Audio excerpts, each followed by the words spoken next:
Veneza está afundando. Você ouviu bem. A cidade está submergindo. Mas nós sabemos disso, porque, bem, podemos ver isso. Pegue, por exemplo, a Ponte Rialto. Esta é uma foto dela de 1900. E esta é uma foto dela basicamente do mesmo local em 2021. Pode-se ver que 4 ou 5 dos 6 degraus estão submersos agora. Então, a ideia de Veneza afundar não é muito uma questão de se, mas sim de quando. A questão é que, potencialmente, Veneza pode ser salva. Mas para entender como, primeiro devemos entender a maneira como Veneza foi construída. Originalmente, um pântano e uma lagoa com alguns pescadores pobres tornou-se povoado por refugiados romanos de cidades próximas, fugindo de invasões germânicas e Hans, usando a lagoa pantanosa como proteção. Mas, com o crescimento contínuo da população local, foi essencial criar espaço para todos. Veneza é composta por cerca de 118 pequenas ilhas, e com o passar dos séculos, houve uma necessidade crescente de mais terra seca e uma fundação mais sólida. Foi aqui que a mágica aconteceu. Veneza não se expandiu como as cidades normalmente fazem, de um núcleo para fora. Em vez disso, os diversos assentamentos insulares se expandiram gradualmente até que suas fronteiras se encontraram. Eles dragaram os pântanos, construindo canais para desviar a água e revelar mais terra para a construção. Os lados desses canais foram reforçados com tábuas e estacas de madeira para evitar que as marés os preenchessem novamente. A terra é um caso ainda mais interessante. Os venezianos cravaram milhares de estacas de madeira com cerca de 60 pés de comprimento, bem próximas umas das outras. Profundamente na água, essas estacas vão tão fundo que ultrapassam o solo fraco e a sujeira até uma parte do terreno que era argila dura, capaz de suportar o peso dos edifícios colocados sobre as estacas acima. Depois, eles cortaram o topo dessas estacas de madeira e criaram plataformas de madeira sólidas para se assentar sobre elas. Sobre as plataformas, foi construída uma camada de calcário estriano, e então as casas foram erguidas sobre essa fundação. Essa representação visual simplifica melhor do que eu. Nota-se que uma grande quantidade de madeira foi usada na construção de Veneza, e há números comprovando isso.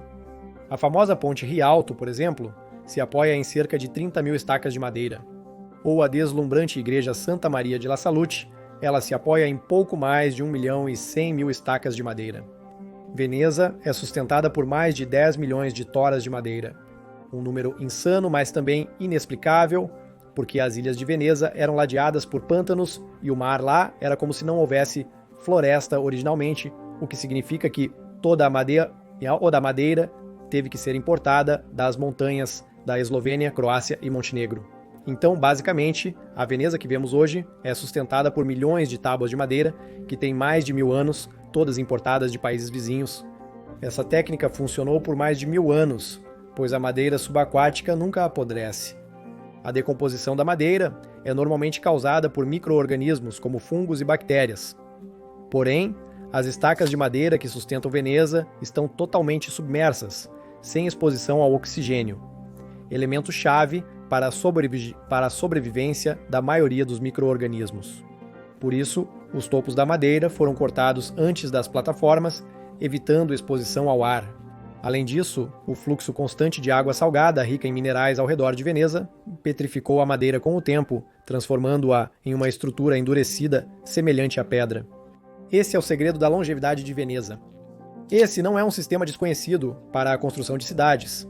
Há até um nome para isso: fundações indiretas. Na verdade, ele existe desde o Império Romano. Os venezianos apenas o aprimoraram e desenvolveram. Então, como isso é relevante para o afundamento de Veneza hoje? Bem, tudo isso é.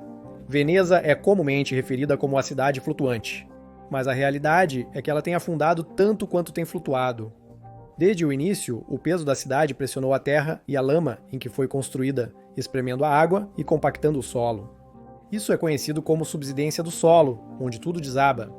O problema piorou nos anos 50 e 60, quando a água subterrânea foi bombeada debaixo de Veneza para uso industrial, fazendo a cidade afundar ainda mais. Para entender o quão danoso isso foi, durante essas 2 décadas, Veneza afundou 5 polegadas, enquanto agora afunda apenas 0,04 polegadas por ano. Essa prática foi interrompida quando perceberam os danos causados, mas teve um efeito duradouro. A foto mostra os impactos da subsidência do solo em Veneza de 1966 a 2006 e bastante coisa afundou um pouco. Mesmo que a argila embaixo de Veneza tenha segurado a madeira firmemente, transformando-a quase em pedra por estar submersa por tanto tempo, nada dura para sempre, a madeira ainda se decompõe em áreas deficientes em oxigênio. Isso apenas demora muito mais. E durar mais de 1.500 anos não é uma pequena façanha. Mas seria simplista culpar apenas a subsidência induzida pelo homem pelos problemas de Veneza. Claramente, há muito mais envolvido. Há também o aspecto natural disso ocorrer devido às placas tectônicas. Veneza, situada na placa adriática que está subduzindo sob os Apeninos, está perdendo altitude. A subsidência está afundando Veneza cerca de 2 a 5 centímetros por século. Apesar disso, o afundamento não é a maior ameaça de Veneza, e sim o aumento do nível do mar. Como a água está subindo mais rápido do que Veneza está afundando, espera-se que até 2100 o nível do mar de Veneza suba entre 15 centímetros a 1,20 m. Mesmo que essa estimativa tenha uma grande margem, pequenos aumentos serão muito custosos para a cidade italiana. Devido aos efeitos das mudanças climáticas, as inundações, especialmente acima de 1 metro, aumentaram exponencialmente. O fenômeno conhecido como aqua alta ou água alta em inglês ocorre quando Veneza está completamente inundada. Geralmente são causados por marés excepcionalmente altas devido a ventos fortes, tempestades e chuvas intensas. Tem ocorrido com mais frequência recentemente devido ao aumento do nível do mar, que começou a preocupar a cidade, conforme mostra este gráfico. O gráfico apresenta o aumento contínuo na frequência das inundações de água alta em Veneza nos últimos 20 anos. Nos últimos 100 anos, Veneza experimentou 163 instâncias de inundações, número semelhante a 166 ocorrências registradas no século anterior. As inundações se tornaram tão comuns quanto as ameaças intermináveis da Coreia do Norte e a Coreia do Sul. O problema com essas inundações não é apenas o fato de que elas basicamente tornam Veneza inabitável, como em 2019, quando a água submergiu 85% da cidade e subiu quase 7 pés em algumas áreas, além de causar danos a longo prazo. Quando Veneza alaga, a água infiltra nas fundações dos prédios e inicia sua deterioração. Como resultado, o térreo de muitos edifícios de Veneza tornou-se inabitável. Não se engane também. Veneza não irá apenas afundar e sumir como Atlântida. Ela também vai desmoronar e cair, inclusive já está um pouco inclinada para o leste. É um problema sério. Na verdade, prevê-se que, se nada mudar, Veneza estará submersa até o ano de 2100. Todos esses fatores levaram ao sistema Módulo Sperimentale Eletromecânico, que não é um novo projeto para salvar Veneza. Idealizado no final dos anos 80, o projeto foi oficialmente lançado em 2003. Ele consiste em uma milha de 78 barreiras de tempestade que ficam planas no fundo do mar até serem necessárias. Elas estão colocadas em 3 entradas separadas, em Lido, Malamocco e Chioggia. Quando Pinzio, o nível da água está previsto para subir cerca de 1 metro acima do normal, a barreira é elevada por ar sendo bombeado para dentro dela, drenando a água. Elas flutuam para cima até emergirem acima da água, formando uma barreira de até 3 metros, com o Adriático avançando de um lado e a lagoa relativamente calma do outro. Quando a maré baixa, a água é bombeada de volta para as barbatanas e expelida, fazendo com que elas retornem à posição aberta debaixo d'água, como pode ser visto aqui. As barreiras são propositalmente escondidas debaixo d'água, quando não utilizadas, diferentemente de Roterdã ou Nova Orleans, preservando a beleza local. O MOSE foi testado com sucesso, sendo acionado mais de 25 vezes desde 2020. Porém, houve problemas, e talvez não seja uma solução definitiva. O MOSE enfrenta atrasos contínuos, com previsão atual de operação total, em dezembro de 2023, e aumento de custos, partindo de um valor original de 4,5 bilhões de dólares.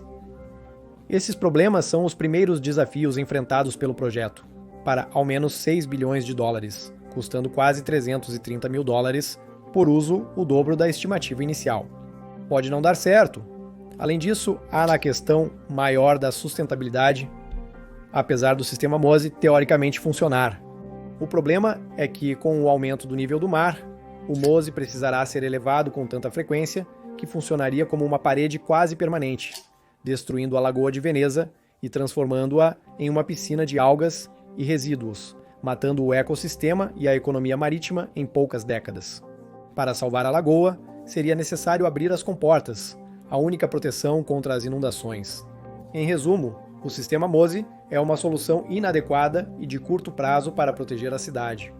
Houve outras ideias, no entanto. Uma delas, proposta nos anos 70, envolve a injeção de cimento fluido abaixo da cidade para elevá-la acima dos limites da água da enchente.